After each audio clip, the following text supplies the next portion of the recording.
So, right-wing influencers are shameless, and they're grim shillers who will do anything to sink people like Hasan. We live in an age of misinformation, and no one is immune to being clipped out of context, including the world's largest left-wing political streamer, Hasan Piker, or as people in the comments are now jokingly calling him, Hamas Piker. Hasan Piker has come under fire in recent weeks by right-wing Republicans and right-wing Democrats alike in an attempt to discredit Michigan Democratic Senate nominee Abdul al-Sayed, who worked closely with Piker during his campaign. One of the clips that triggered the right wing was a clip of Hasan singing a memorial song for the late Charlie Kirk at a live podcast event.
Oh, believe me, that has ruffled a few feathers. Jesus. Right-wing influencer and convicted fraudster Tommy Robinson posted the video and said, Hasan openly mocking Charlie Kirk's murder. Deport his whole family back to Turkey. The left are filth. And right-wing hack Jack Posobiec posted the clip and said, here is Hasan Piker now mocking the murder of Charlie Kirk as we approach the 1-year anniversary of his assassination. The Bolsheviks will kill us all, and they will laugh about it. Now, I'd obviously say Hasan is mocking the AI song, which was written after Charlie Kirk's death, because it's a terrible song that in some ways portrays Charlie Kirk as a figure akin to Jesus. It's very un-Christian in many ways. He's not mocking the murder itself, but irrespective, Posobiec seems to think that mocking a murder victim for any reason would be wrong. Somebody died, you know? Show some respect. Except Jack Posobiec is a pathetic worm and a total hypocrite. Do not give these people the time of day. On the 25th of May 2024, 4 years after the murder of George Floyd, Jack tweeted, "Congrats to George Perry Floyd Jr. on 4 years of sobriety today." You don't hate these people enough. The way they act when someone dies, genuinely despicable. When they have to show you who they truly are, when they have to put their morality on the line, they always come up with these sort of disgusting things. It's like really terrible. You don't hate them enough. I don't hate them enough. We need to hate them more. And even when someone doesn't die, but their security is threatened, after a hammer attack on Paul Pelosi, the elderly husband of Nancy Pelosi, in 2023, Trump mocked them while his supporters laughed. And let's not forget the murder of Renee Nicole Good, who was killed by ICE agents in January. And conservatives responded by mocking her death, with J.D. Vance even saying it was her fault. And let's not forget Tommy Robinson's sympathetic reaction to the death of Renee Nicole Good. And now she's dead, okay? It's not good that she's dead, but it's her fault that she's dead. No one else's. It's not murder by an ICE agent, it's attempted murder by her. Yeah? She should have just got out of the fucking car. But God forbid Hasan indulge in his hobbies as a karaoke singer. Now, Hasan Piker obviously gets a lot of attacks because the right wing sees him as a genuine threat to their interests. Well, not only did Hasan have to threaten legal action against Scott Jennings recently, but he's also being clipped out of context by right-wing Democrats. The Twitter account Democrats for Mike Rogers tweeted, "He's not an anti-Semite. He just tells Jews to go back to the gas chambers. Is that just criticism of Israel? We'd like to know, Madeline." The video was attached. This video was attached to the tweet. Remember 9/11. Shut up. Go back to Auschwitz. Remember 9/11. You know? Now I know what you're thinking. That's awful, indefensible. And how could anyone on the left still support him? Well, obviously that video is missing some context. The video is taken from a larger segment where Hasan is mocking Israeli misinformation about an aid flotilla from Turkey that was hit by Israel in 2010. Netanyahu apologized to Turkish Prime Minister for the Israeli role in the Gaza flotilla raid. Obama broke his call between Netanyahu and Erdogan. Says Israel says sorry for the 2010 naval raid. Yeah, this is 3 years after the fact, where they said, "Oopsie, we're bad. We're our bad. Sorry." After, hey, you know, ironically, what they said before then, in the immediate aftermath of the fucking commandos literally massacring these humanitarian aid workers on the Mavi Marmara ship in the Gaza flotilla, was the same technique that Israel always utilizes, where they come out with like the dumbest propaganda of all time, where they were like, well, these guys actually told us in our correspondence, they said, remember 9/11. They said the least Turkish sounding guy apparently told the Israeli Coast Guard, go back to Auschwitz, remember 9/11. That was their argument. Yeah. Oh, here. This is the unedited radio transmission between the Gaza flotilla and Israeli Navy on the 31st of May, 2010. Shut up, go back to Auschwitz. Shut up, go back to Auschwitz. MK Lambert, thank you for the 50 gifted subs. Shut up, go back to Auschwitz.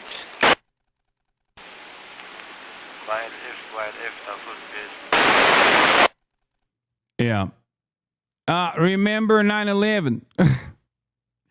Shut up, go back to Auschwitz. Remember 9/11. When you clip people out of context to literally reverse the meaning of what they're saying, and that's what happened to Hasan Piker there. Like the account literally clipped that out of context. There's no way you couldn't have known that that was what was going on there. Nobody is going to trust you. Here at Turn Left, one of the things we want to highlight is just how blatantly dishonest the right wing are. Not just the MAGA right wing. I'm talking about the supposedly liberal right wing as well here. And you might think, oh, well, I'm okay with that. But one day it might be you that they're lying about. Curtis, first of all, I just want to get your reaction to the misinformation about Hasan. Well, I mean, this is just a new, not a new tactic. It's a tactic that has happened ever since sort of social media was big enough for everyone to use, right? People clip things out of context. I mean, I think they call it clip monkey. Clip chimping. That's it. Clip monkey. Clip monkey. God, I'm such a boomer. Clip I only just learned that term literally the other day, and I got it wrong. Clip chimping, right? So there's a term for it, and it's really, really unfortunate because you can potentially ruin someone's life, or at least make someone look incredibly bad by not just slightly altering the context, but completely changing it.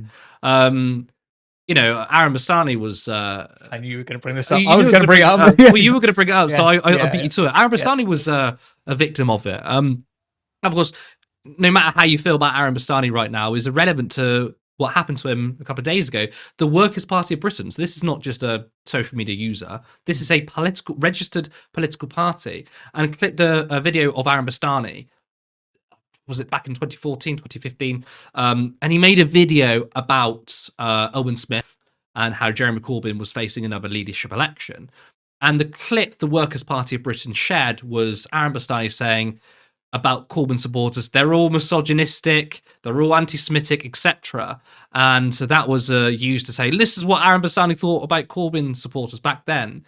But they took the first 4 seconds off the beginning of the video where he literally says, Owen Smith said, and then says that quote, like completely removes the context. And again, I think regardless of your views of certain people, and if you're angry at them at the moment, I have a burning hatred for this kind of thing. Like, if you cannot debate effectively and you have to resort to that, then you've already lost the argument because you have to lie to people. So I'm not surprised, obviously, this is happening. And I think like the right wing have always done this. Now, of course, people watching are going to say, well, of course you're going to say that. As leftists, of course you're going to say the right wing lies. But the left lies all of the time.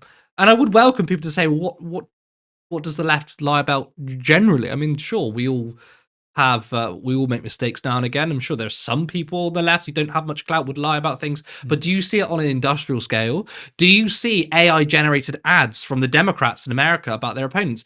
No, you don't, but I've seen that with Republicans.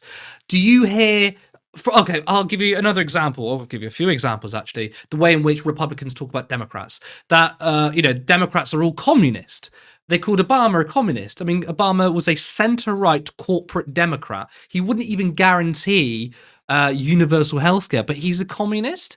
You've had commentators on GB News call Keir Starmer a communist. Like, either these people don't know their terminology, which they probably don't, but they also know they're being dishonest when they're saying things like that. Now, do we say the same? I mean, one might say, well, the left calls everyone Nazis. And I will admit, sometimes some people on the left can be a bit over the top and, maybe use that word a bit too freely. But when they give you the arguments as to why they think that, I think some of it makes sense. But generally, on an industrial scale, you do not see the same amount of lying compared to the left. I'm just going to say, I've got to be real with you people, right? I can't sit here and lie. I do not see the same on the left. Yeah. I also don't see the same sort of glorification of violence when somebody dies that happens on the right wing. I mean, people like genuinely all over Twitter cracking jokes about Renee Nicole Good and Alex Pretty in a way that just if the left will laugh at somebody's passing, and I don't agree with that, but it is also typically those who hold a great amount of power. The left targets power upwards, the right targets power downwards. And I think this is, I think it's also a microcosm of that. Like Charlie Kirk was not a individual without power. Even more so, I don't think it's even really to do with Charlie Kirk. To be fair, I don't think what Hasan was doing there was mocking Charlie Kirk. I think what he was doing was mocking the AI. Cheap AI. Well, I think he was. Came out it wasn't. I don't think he was mocking just the song. I think he was mocking. I think rightfully, the way conservatives responded after Charlie Kirk's death. Yeah. Erica Kirk. Look, I know people mourn in different ways, but going out to fireworks and stuff and basically turn it into an entertainment show. A lot of people on the right deified Charlie Kirk. Now. Look, I'm acutely aware that when we say, well, the right celebrate violence, there will be people saying, well, don't the left do that too? George Floyd, he was deified. There's paintings of him. When it comes to, when Anne Widdecombe was killed, there were probably people online making silly jokes. And I would say, look, I don't think they're comparable. I'll give you an example. I'll give you a reason why I don't think they're comparable. You mentioned about power level. That's really important. If you have random online Twitter accounts taking the piss out of Charlie Kirk or Anne Widdecombe, they are just random online Twitter accounts. And it's very easy to ascribe them to the left. But look at the sorts of people who criticize like Nancy Pelosi or Paul Pelosi. Look at the sorts of people who mock the deaths of George Floyd. They weren't nobodies. They were extremely influential right-wing figures. You even had elected Republican politicians mock the death of George Floyd. I mean, the whole sort of, let's celebrate 4 years of sobriety for George Floyd. Yeah. That's not a unique joke. I've seen that joke shared among so many right-wingers. Now, can you tell me or give me an example where an elected Democrat mocked the death of Charlie Kirk? Could you show me a single Labour MP who mocked the death of Anne Widdecombe? No, you couldn't. Yet you have given examples of Donald Trump, the most powerful man in the world, mocking the attack on Paul Pelosi. So I don't want to sit here and say, yes, both the left and the right are guilty of it. I think there's context here. There's a difference in terms of level. I'm not saying the left never make jokes and mock it. That would be ridiculous. But the institutional left, if you want to call it that, do they really do it? And let's break down violence, because we hear this a lot about how the left wing are so violent. When you break down the numbers, especially in the American context, right, the biggest form of violence in America is right-wing violence, far-right violence. Like the numbers literally just prove that. In this country, we had Joe Cox was murdered by a far-right Britain First supporter. David Amos was murdered by an extreme conservative Muslim, right? I mean, people say, well, the Muslims and Islam's left-wing, right? It's like, no, I mean, just like Christianity, it's got a right and a left, religion is conservative doctrine. Yes. Aaron Bastani was assaulted, Owen Jones was assaulted.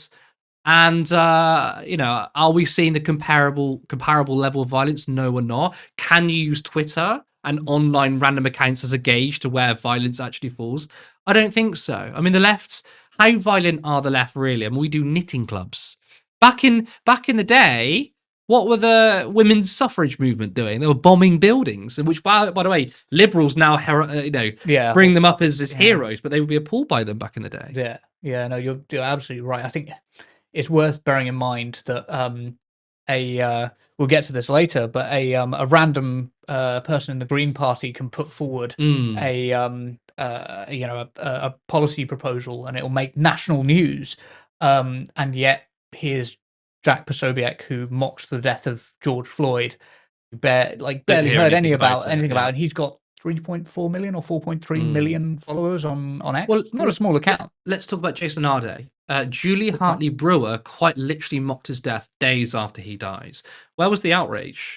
Did she have to issue an apology? Is she dropped from Talk TV? No, she's not. So why aren't people saying, oh, look how violent the right wing are? It's literally mocking the death of Jason Arde. Now, again, could you find me? I mean, first of all, there's not really any left-wing pundits in the mainstream media because there is no left-wing mainstream media. But let's just take James O'Brien, for example, a liberal, which, right-wingers think he's really left-wing. Yeah, that well-known leftist, James O'Brien. But would he ever mock someone's death from the right? Absolutely not.